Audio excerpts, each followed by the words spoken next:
ناظرین، ابھی ہم جملہ فعلیہ کا ایک بہت ہی اہم قاعدہ، بہت ہی اہم اصول پڑھیں گے آج، اور وہ قاعدہ کیا ہے کہ ہم نے جملہ فعلیہ میں دیکھا کہ سب سے پہلے فعل آتا ہے، اور فاعل اگر اس میں ظاہر ہو تو وہ فعل کے فوراً بعد آتا ہے اور حالت رفع میں ہوتا ہے۔ اب ناظرین، قاعدہ کیا ہے؟ بہت سادہ ہے، بہت آسان، کہ جب فاعل اس میں ظاہر ہو، یعنی وہ اس میں ضمیر کی شکل میں نہ ہو، ظاہر اسم کی شکل میں ہو، تو فاعل چاہے واحد ہو، مثنیٰ ہو یا جمع ہو، فعل ہمیشہ واحد غائب استعمال ہوگا۔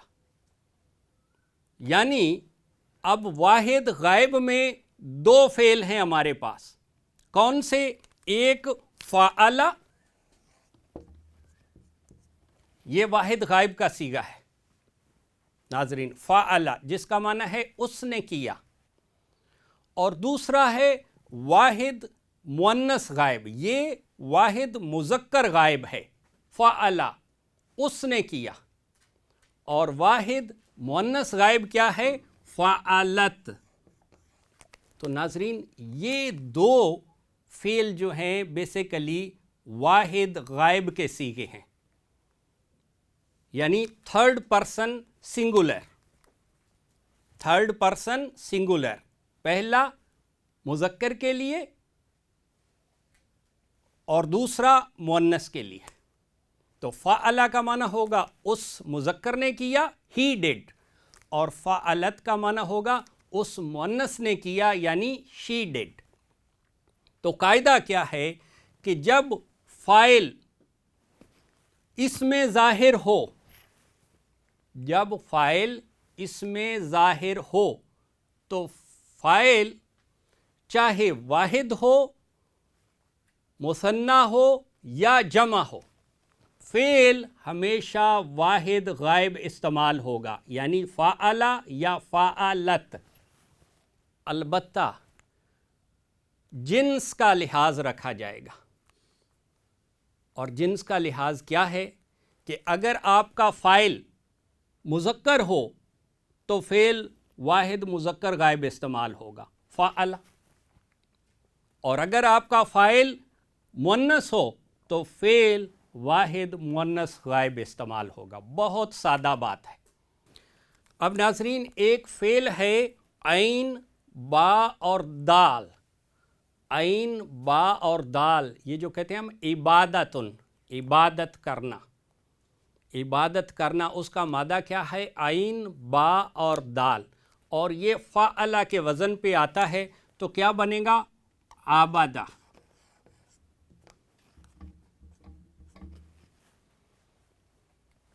عبادہ کا معنی ہوگا اس نے عبادت کی،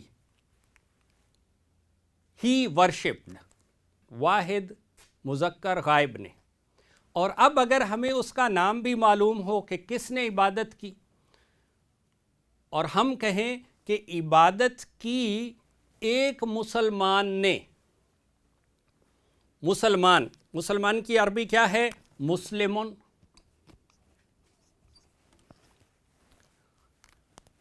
تو ناظرین، یہ اس کا فاعل ہوگا، کس نے عبادت کی؟ ایک مسلمان نے، اور یہ اس کی پیش کے ساتھ آپ جانتے ہیں کہ یہ حالت رفع ہوتی ہے۔ عبادت کرنے والا کون ہے؟ ایک مسلمان، تو اس کا مطلب ہے عبادت کرنے والا فاعل، اور فاعل کی اعرابی حالت کیا ہوگی؟ رفع، بلند حالت، اور وہ کیسے ظاہر ہوگی؟ پیش کے ساتھ، مسلمن، عبادہ مسلمن، عبادت کی کسی مسلمان نے، کیونکہ یہ نکرہ ہے نا، الف لام کے بغیر ہے، کسی مسلمان نے، اور اگر ہمیں اس مسلمان کا پتہ ہو، معلوم ہو کہ وہ کون ہے، یعنی وہ اس میں معرفہ ہو، تو پھر کیا کریں گے؟ پھر اس پر الف لام بھی لگا دیں گے، تو بن جائے گا المسلم، الف لام آئے گا تو تنوین ختم، عبد المسلم، عبادت کی مسلمان نے، اب خاص مسلمان ہو گیا لیکن ہے وہ ایک ہی، واحد ہے۔ اور اگر ہم نے کہنا ہو کہ عبادت کی دو مسلمانوں نے، اب فاعل کیا ہے؟ المسلم، المسلم سے مثنیٰ، ناظرین مثنیٰ بنانے کا قاعدہ آپ جانتے ہیں، کیا کریں گے کہ آخری حرف کو فتحہ یعنی زبر دیں گے یہ، اور اس کے بعد الف اور نون زیر نی کا اضافہ کر دیں گے، تو یہ بن جائے گا مسلمانی۔ مسلمانی کا معنی ہے دو مسلمان، الف لام لگایا تو یہ معرفہ ہو گئے، خاص ہو گئے، دو مسلمان۔ اب ناظرین یہ چونکہ فاعل ہیں، عبادت کرنے والے ہیں، تو ان کی اعرابی حالت بھی رفع ہوگی، بلند حالت۔ اور مثنیٰ میں اعرابی حالت کس سے ظاہر ہوتی ہے؟ یہ جو نون سے پہلے یہ الف آ رہا ہے، اگر یہ الف کے ساتھ ہوگا آنی تو یہ حالت رفع ہوگی، کیونکہ جب بھی کوئی نیا اسم وجود میں آتا ہے تو اس کی جو پہلی شکل ہوتی ہے، پہلی حالت، اسے حالت رفع مانا جاتا ہے، فاعلی حالت جو سبجیکٹ کے طور پہ استعمال ہوتی ہے۔ تو یہ الف کے ساتھ آنی یہ حالت رفع ہے، اور اگر اس کو حالت نصب یا جر میں لے جانا ہو تو پھر کیا کرتے ہیں؟ اسی الف کو یا ساکن میں بدل دیتے ہیں، تو یہ بن جاتا ہے مسلمینی، وہ حالت نصب بھی ہوگی اور حالت جر بھی۔ تو جب آنی کے ساتھ ہے تو یہ کیا ہے؟ یہ حالت رفع ہے۔ اس کا مطلب ہے یہ دو مسلمان فاعل ہیں۔ ترجمہ کیا ہوگا؟ عبد المسلمانی۔ اب ناظرین دیکھیں، فاعل جب آپ کا واحد تھا تو یہ تب بھی واحد مذکر غائب استعمال ہوا تھا فعل عبد، اور جب یہ مثنیٰ ہو گیا فاعل تو فعل تب بھی واحد ہی رہے گا، یعنی اب ہم فعل کو مثنیٰ نہیں کریں گے، عبدہ سے عبدہ نہیں کریں گے۔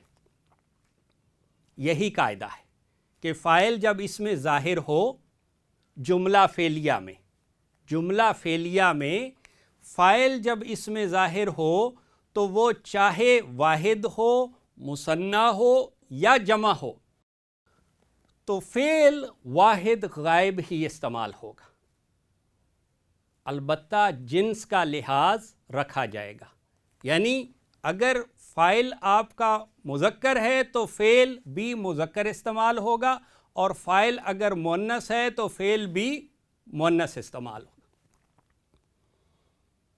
اور اس کی وجہ کیا ہے ناظرین؟ بڑی سادہ سی وجہ کہ جملہ فعلیہ میں جو فعل ہوتا ہے وہ لیڈر ہوتا ہے، وہ امام ہوتا ہے، کیونکہ وہاں سے جملہ شروع ہو رہا ہے۔ اور ناظرین اب اگر ایک لیڈر ہو تو اس کے جو فالوورز ہیں، اس کو ماننے والے یعنی فاعل، وہ چاہے ایک ہو، چاہے دو ہو، اور چاہے ہزاروں یا لاکھوں میں ہوں، تو لیڈر تو ایک ہی رہتا ہے نا۔ یہ تو نہیں ہے کہ اس کے فالوورز دو ہو گئے تو اب لیڈر بھی دو ہوں گے، اور فالوورز اگر 3 4 یا 1000 ہو گئے تو لیڈر بھی 1000 ہوں گے، ایسا تو نہیں ہوتا۔ لیڈر ایک ہی ہوگا، اس کے فالوورز چاہے ایک ہوں، دو ہوں یا جتنے مرضی ہوں۔ تو یہی قاعدہ یہاں پہ گرامر میں استعمال ہوا ہے۔ اب ناظرین اگر کہنا ہو کہ عبادت کی مسلمانوں نے، دو سے زائد ہوں، جمع میں چلے جائیں، تو کیا ہوگا؟ عبادہ۔ اور مسلمون سے جمع کیا ہوتی ہے؟ مسلمون۔ یہاں پہ کیا ہوگا؟ معرفہ کریں گے تو بن جائے گا المسلمون۔ عبادت کی مسلمانوں نے۔ اب ناظرین جب مسلمان عبادت کرنے والا فاعل واحد تھا المسلم، تو فعل تب بھی واحد استعمال ہوا، واحد مذکر غائب، اور جب جو مثنیٰ میں گئے تو فعل تب بھی واحد، اور جب وہ جمع میں چلے گئے تو فعل تب بھی واحد۔ یعنی جملہ فعلیہ میں فاعل واحد ہو، مثنیٰ ہو یا جمع ہو، کچھ بھی ہو، فعل واحد غائب ہی استعمال ہوگا، وہ مثنیٰ یا جمع نہیں استعمال ہوگا، البتہ جنس کا لحاظ رکھا جائے گا۔ کیسے ناظرین؟ ایسے دیکھیں، اب اگر کہنا ہو کہ عبادت کی ایک مسلمان عورت نے، عبادت کرنے والی کون ہے؟ فاعل کون ہے؟ مسلمن سے مسلماتن، اور معرفہ کیا تو بن گیا المسلماتو، مسلماتن پہ جب الف لام آیا تو بن گیا المسلماتو۔ اب اگر عبادت کرنے والی یعنی فاعل ایک مسلمان عورت ہے تو ناظرین اب فعل کیا آئے گا؟ واحد مذکر غائب، آبادہ، لیکن آبادہ نہیں۔ کیوں؟ کیونکہ آپ کا فاعل ہے مؤنث، اور یہ جو آبادہ ہے یہ مذکر کا صیغہ ہے، واحد مذکر غائب، تو جنس کا لحاظ ہم نے رکھنا ہے۔ کیسے؟ جب فاعل مؤنث ہوگا تو پھر فعل بھی واحد مؤنث غائب استعمال ہوگا۔ عبادت، عبادت المسلمات۔ اب ناظرین یہ چونکہ وصلی حرکت ہے حمزہ کی، پیچھے کوئی لفظ آ رہا ہے تو یہ ختم ہو جائے گی، لیکن اب دیکھیں دو ساکن اکٹھے ہو رہے ہیں، ایک یہ تا ساکن اور ایک آگے لام ساکن، تو پھر کیا کرتے ہیں؟ اس کو آگے ملانے کے لیے وصلی حرکت دیتے ہیں، اور یہ فعل کو آگے ملانے کے لیے وصلی حرکت جب بھی دیں گے تو عام طور پر وہ کسرہ یعنی زیر ہوگی، تو یہ بنے گا آبادہ تل مسلماتو۔ لیکن میرے خیال میں ابھی ہم اس کو سادہ رکھتے ہیں تو ہم یہ اس کو الف لام نہیں لگاتے تاکہ غلطی کا امکان نہ رہے، تو اس کو مسلماتن ہم نکرہ رکھتے ہیں، مسلماتن کسی مسلمان عورت نے، تو یہ پھر فعل آئے گا عبادت، عبادت مسلماتن، عبادت کی کس نے؟ مسلماتن، کسی مسلمان عورت نے، ایک نے۔ اور ناظرین اگر عبادت کرنے والی مسلمان عورتیں دو ہو جائیں تو تب بھی کیا ہوگا؟ مسلماتن سے مثنیٰ کیا ہوگا؟ مسلماتانی، مثنیٰ بنانے کا قاعدہ مسلماتانی، یہ حالت رفع پہلی شکل آنی کے ساتھ، اور ناظرین فعل اس کے ساتھ بھی واحد ہی آئے گا، واحد غائب، لیکن جنس کا لحاظ رکھتے ہوئے اب یہاں پہ آبادہ نہیں ہوگا بلکہ یہاں پہ بھی ہوگا عبادت، عبادت مسلمتانی۔ اور اگر مسلمان عورتیں جمع ہوں، دو سے زائد ہوں، تو مسلماتن سے جمع کیا ہوتی ہے؟ یہ گول تا سے پہلے الف لگاتے ہیں اور گول تا کو کھول دیتے ہیں، تو یہ بن جاتا ہے مسلماتن، مسلماتن، یہ فاعل جمع۔ اب ناظرین فاعل آپ کا جمع ہو گیا، لیکن فعل آپ کا اب بھی واحد غائب استعمال ہوگا، البتہ جنس کا لحاظ رکھا جائے گا، یعنی مذکر کے لیے مذکر فعل اور مؤنث فاعل کے لیے